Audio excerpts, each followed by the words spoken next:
Right now at 6 o'clock, a West Hartford police officer shot and killed somebody during an investigation. The officer was also hurt. A third person is now facing charges in connection with the shooting death of a man in Ansonia. Also, today is the last day for certain veterans to file a claim under the Pact Act. We'll have details on what you or a loved one might have to do right now at 6.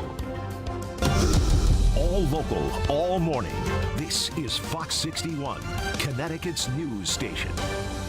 Good morning, sunshine. First at 6. Look at this beautiful start to your sunshine. Wednesday. Yes, finally some sunshine. We're not just bringing it to you through the TV screen. It'll be a sunny day with less humidity. Woo! Yes, we are happy. Yes, thank you for joining us here. I'm Symphony Privet. Yes, I'm Tim Lammers. Thanks for joining us here on Fox 61 and Fox 61 Plus. A lot of you out there streaming. Matt Scott, boy, some places got a lot of rain yesterday. Yeah, it was not exactly a pretty Tuesday, but here's your payoff as we get through the trouble early in the week, and now we've got a nice little respite from the nasty weather. It's a midweek humidity break. Feels good out there too. Breezy sunshine, comfortable conditions. Rain is back in play very soon. We'll talk about this, see if it's going to be as strong as what some of you saw last night. Satellite radar picture looking pretty good now. We've got a couple of showers off to the north, nothing nearly as potent as what we've seen. I'll go in a little closer, show you whatever we did have near Windsor Locks has dried up. It's not coming back. You do see the flow out of the north and west. 70 degrees in Hartford,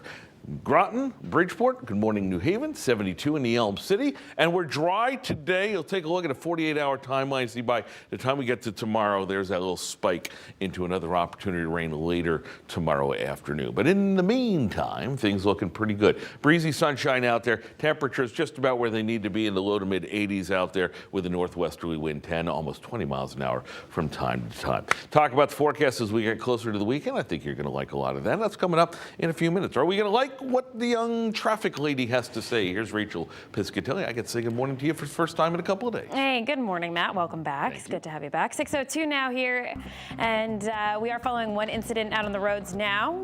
This is going to be over in the Hartford area, East Hartford, or rather West Hartford area between exits 50 and 51. We have a two-vehicle crash on the eastbound side of 84 between 51 and right lane is blocked at the moment. We'll take a live look outside there where you can see that we do have two vehicles that are involved. Police cruisers are on scene blocking that right lane, so it is certainly a slow go there. We'll keep you posted on that. Otherwise, this is a closure we have over in West Hartford. New Britain Ave closed this morning. We'll have details on that coming up with Brooke Griffin in just a moment. Another area to tell you about, this is going to be some delays over on the southbound side and northbound side of 95 over in Milford this morning. Some road work wrapping up, so some minor delays, but that should be improving within the next 10 to 15 minutes or so. Guys, back to you.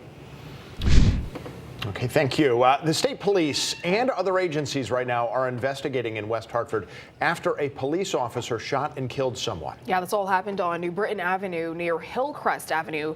And we're checking in with Fox 61's Brooke Griffin, joining us live at the scene with what we know so far. Brooke.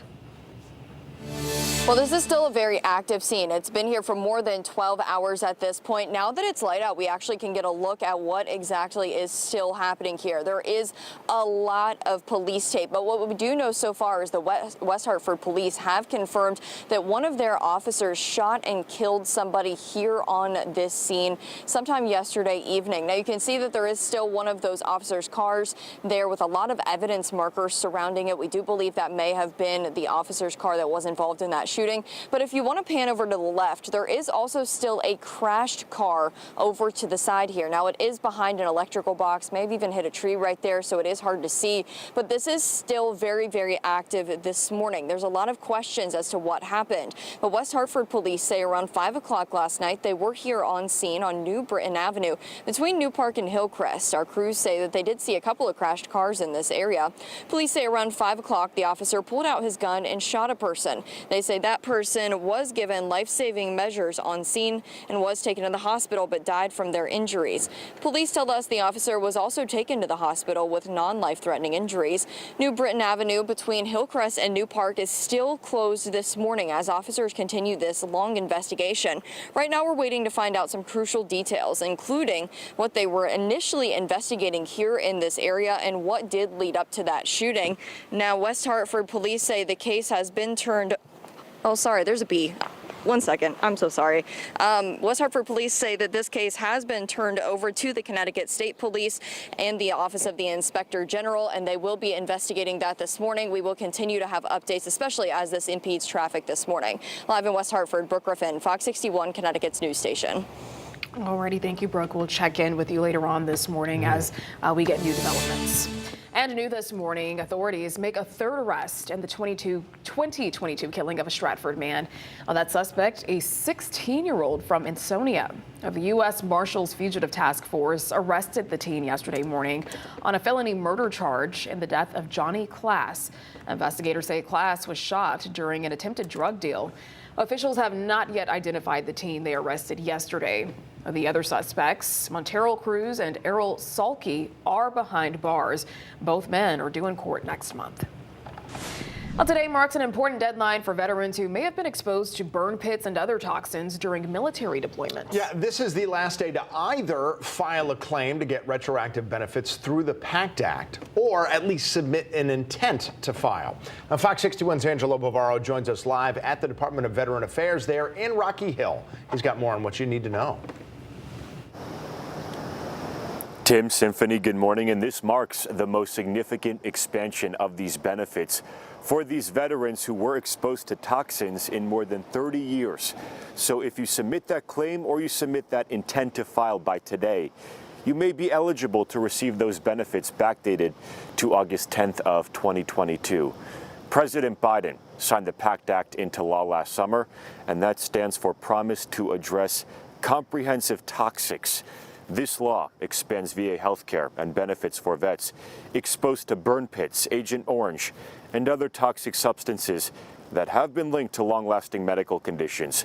20 more presumptive conditions have been added to that list, meaning it's automatically assumed that certain kinds of cancer and breathing illnesses were caused by serving.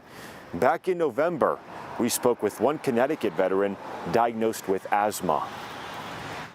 One of the first things we did was we built out a huge trench. We called it a burn pit. And that was primarily to dispose of any waste, any materials. You think that you're doing the right thing, and unknowingly you may not be. We hope to learn from, unfortunately, those failures, whether it's at the state or federal level, the failure to recognize illnesses and ailments resulting from military service. And the benefits in the Pact Act include VA health care coverage for several conditions, including cancer, respiratory illnesses, and mental health disorders.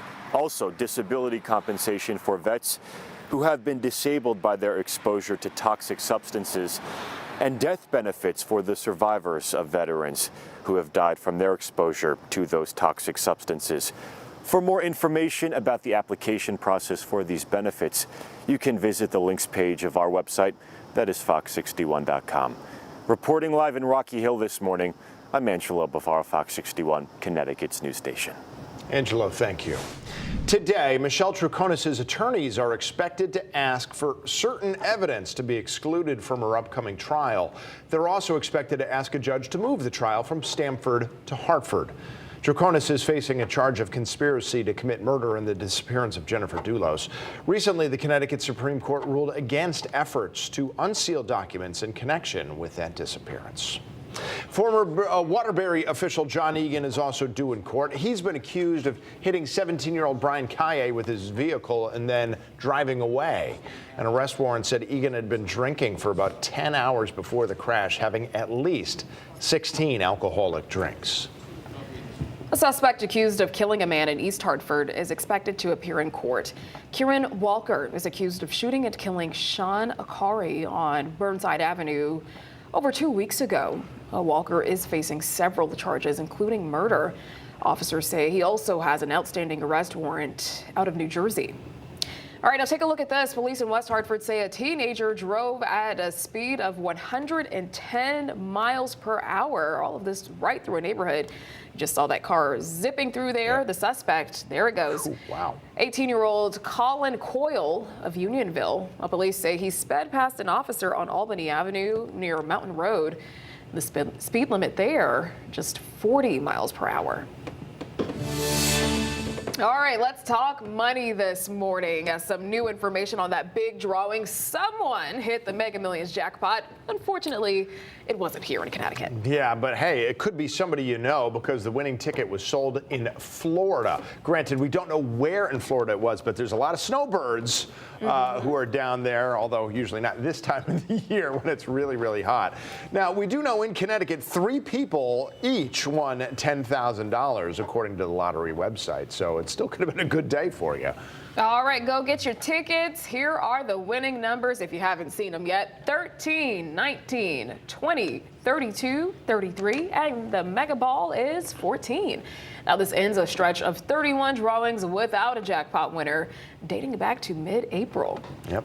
Now, Tim, as you said, a lot of folks up here are snowbirds, and you might have Yes. some family down there. So now is the time. Wake them up. Yeah. Say, hey, cuz, hey, fam. Did you play the numbers last night? Although if you Don't want them to forget. share, maybe don't wake them up. Give it like another hour. Couple hours. Yeah, Wait and till the then sun do it. comes up all the way. Right. I used to babysit you back in the day. Do you remember? Yeah. I remember. Give me $10,000. It was so nice.